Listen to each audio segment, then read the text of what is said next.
আসসালামু আলাইকুম, আশা করি সবাই ভালো আছেন। আজকে আমরা নতুন একটি ভিডিও নিয়ে আসলাম। তো আমরা এবারে যাত্রা আমাদের আইকনিক এক্সপ্রেস, আমরা কক্সবাজার থেকে ঢাকার উদ্দেশ্যে রওনা হব। তো গতবার আমরা দেখিয়েছিলাম যে সেন্ট মার্টিন পরিবহনের সম্পর্কে একটা ভালো একটা রিভিউ দিয়েছিলাম। তো আইকনিক এক্সপ্রেসের সুন্দর একটা রিভিউ দিব, আশা করি সম্পূর্ণ ভিডিও না টেনে দেখতে থাকেন। এই ভিডিওর মধ্যে অনেক ইনফরমেশন দেওয়া থাকবে, কত টাকাতে আমরা আসলাম, গাড়ির আরেকটি গুরুত্বপূর্ণ ইনফরমেশন যে গাড়ির সাসপেনশনটা কেমন ছিল, যেটা একটা সিলভার কোচের জন্য সবচেয়ে বেশি গুরুত্বপূর্ণ। সেই সাসপেনশন সম্পর্কে কথা বলবো এবং স্টাফদের বিহেভিয়ার কেমন ছিল সে সম্পর্কে কথা বলবো। সেন্ট মার্টিন পরিবহন এবং আইকনিক এক্সপ্রেস এবং আরো অন্যান্য যে স্লিপার কোচগুলো আছে তাদের মধ্যে যে পার্থক্য আছে, সেই পার্থক্যটা এই ভিডিওর মাধ্যমে আমি তুলে ধরার চেষ্টা করব। ইনশাল্লাহ ভিডিওটি যদি না টেনে দেখেন, সম্পূর্ণ তথ্য আপনারা পেয়ে যাবেন এই ভিডিওর মধ্যে। ছোট্ট একটি ইন্ট্রো দিয়ে আমরা ভিডিওটি শুরু করলাম।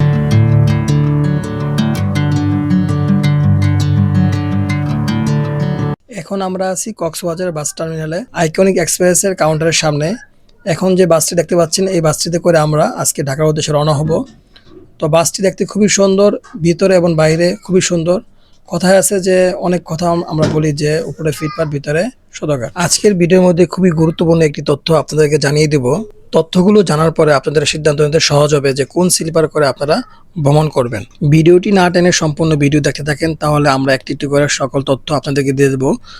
বাসের সাসপেনশন কেমন ছিল, স্টাফদের বিহেভিয়ার কেমন ছিল, বাস কেমন ছিল, সব তথ্য আমি দিয়ে দেবো। এবং বাসের টিকিটটা কত ছিল, কত টাকা আমরা টিকিটটা কাটতে পারলাম। ইতিমধ্যে আপনারা ভিডিওর মধ্যে দেখতে পাচ্ছেন যে উপরে সিট এবং নিচের সিট দেখতে কিরকম। তো বাসের ডেকোরেশনটা আসলে খুবই সুন্দর, বাইরে থেকেও খুব সুন্দর এবং ভিতরে খুব সুন্দর। তবে কিছু সমস্যা ছিল, তা আমরা আপনাদের সামনে তুলে ধরবো। তো তারপর আপনারা সিদ্ধান্ত নেবেন যে কি আপনারা এই বাসে যাবেন না অন্য কোনো বাসে যাবেন। এখন আমি ডাবল সিটের মধ্যে প্রবেশ করে আপনাদেরকে দেখাবো যে ভিতরের অবস্থা কিরকম। তো এখন আমি প্রবেশ করলাম, এই যে আমি শুয়ে পড়লাম। শোয়ার পর দেখতে পারেন যে আমি পায়ের সামনে এরকম জায়গা নাই, এভাবে শুয়ে যেতে সারাতে অনেক কষ্ট হয়েছে। তো এখানে আপনার মোটা একটা চার্জিং পোর্ট আছে, একটু সামনে চার্জিং পোর্ট আছে, আর সুইচ আছে, বসার জন্য জায়গা আছে, আর এখানে জুতা রাখার জন্য বক্স আছে। আলহামদুলিল্লাহ মোটামুটি তাদের ডেকোরেশনটা খুবই সুন্দর। তো আমরা আজকে ভ্রমণ করলে বুঝতে পারবো তাদের সাসপেনশনটা কিরকম হয়। ইনশাল্লাহ আপনাদের ভ্রমণ শেষে জানাবো।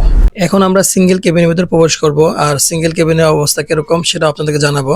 তো এখন আমি এই সিঙ্গেল কেবিনের ভিতরে প্রবেশ করতেছি। তো সেম জিনিসেই ডাবল কেবিনে যেরকম জায়গা কম ছিল, সিঙ্গেল কেবিনও সেম জায়গা কমে। আমি শোয়ার পরও পায়ের সামনে এরকম একটা জায়গা ছিল না। তো সারা অনেক কষ্ট হয়েছে আমাদের জার্নি করতে। আপনারা চাইলে আমার চ্যানেলে সেন্ট মার্টিন পরিবহনের একটি ভিডিও দেওয়া আছে, সেটা দেখতে পারেন। সেখানে তাদের সেন্ট মার্টিন পরিবহনের সিটগুলো বড় ছিল। ভিডিওর শুরুতে আমি একটা কথা বলছিলাম, উপর দিয়ে ফিটপাট, বাইরে দিয়ে সদরঘাট। তো এইটাই আমি আপনাদেরকে বোঝাতে চাচ্ছিলাম যে আমরা যখন সিটে বসছিলাম এইভাবে পানি পড়তেছিল। তো খুবই জঘন্য, যা আমাদের কাছে খুবই খারাপ লাগছে।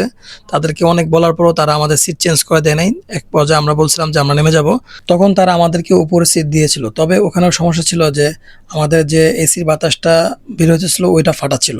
তো সব মিলে আমাদের কাছে বাজে একটা এক্সপিরিয়েন্স হয়েছিল। আমাদের গাড়ির প্রথম যাত্রার বিরতি দিয়েছে হোটেল কাননে। এখানে সেই কুমিল্লার বিখ্যাত রসমালাই আছে এবং আরো বিভিন্ন মিষ্টির আইটেম ছিল। তা আমরা চিন্তা করলাম যে এক প্যাকেট কুমিল্লার রসমালাই নিয়ে যাই।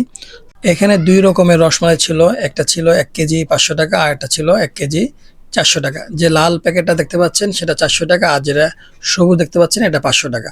তো আমরা সবুজটা 1 কেজি নিয়ে নিলাম। এখন যে গাড়ি দেখতে পাচ্ছেন এটা মার্সিডিজ ব্র্যান্ডের আইকনিক এক্সপ্রেসের।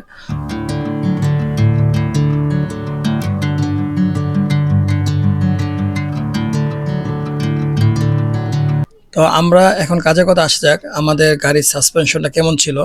সত্যিকার অর্থে যদি বলি, একেবারে বাজে ছিল। অল্পতে গাড়ি খুব ঝাঁকে খেতে ছিল এবং মনে হয়েছিল যে গাড়িতে কোনো সাসপেনশনে মনে হয় নাই। যাই হোক, এভাবে আমরা কষ্ট করে রাতের বেলা চলতে শুরু করলাম। তো আরেকটি কথা আমি আপনাদেরকে জানাই রাখি যে আমাদের গাড়ির মধ্যে যে স্টাফ ছিল তাদের বিহেভিয়ার ভালো ছিল, খারাপ না।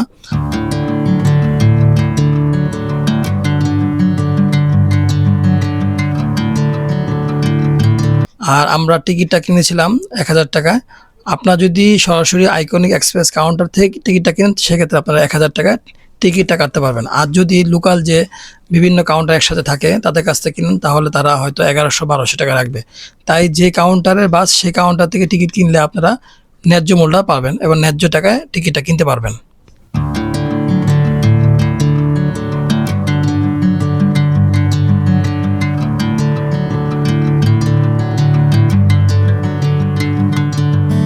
সারা রাত্র প্রচন্ড পরিমাণ বৃষ্টি হওয়ার কারণে ওরকম ভাবে রাতের বেলা ভিডিও করতে পারি নাই।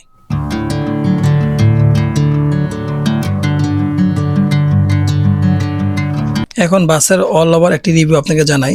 যদি বাসের সাসপেনশনটা বলেন তাহলে বিষয়টা ভালো ছিল না, এবং গাড়ির সিটগুলো ছিল খুবই ছোট ছিল, আমাদের সারা রাত্রে শুয়ে আসতে অনেক কষ্ট হয়েছে।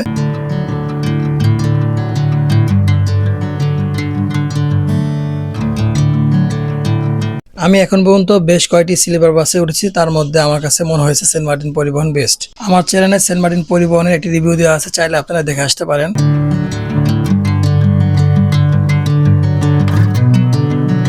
আমি এখন পর্যন্ত শ্যামলী, এনআর ট্রাভেলস এবং গ্রিন লাইনের স্লিপার যে দুটি বাস আছে, এই দুটি বাসে এখন পর্যন্ত উঠি নাই। যদি কখনো ওঠা হয় তাহলে অবশ্যই তাদের রিভিউ আপনাদেরকে দিয়ে দেবো।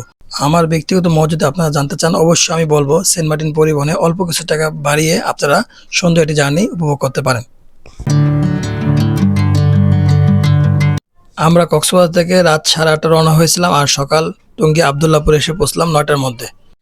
আমার এই ভিডিওটি যদি আপনার বিন্দুমাত্র উপকারে এসে থাকে তাহলে অবশ্যই আমার চ্যানেলটি সাবস্ক্রাইব করে আমাদের পাশে থাকবেন। কিছুদিনের মধ্যে আমাদের কক্সবাজার যে সিরিজটি আছে আপনাদের সামনে চলে আসবে। তো আজকের জন্য এতটুকুই। আল্লাহ হাফেজ, সবাই ভালো থাকবেন।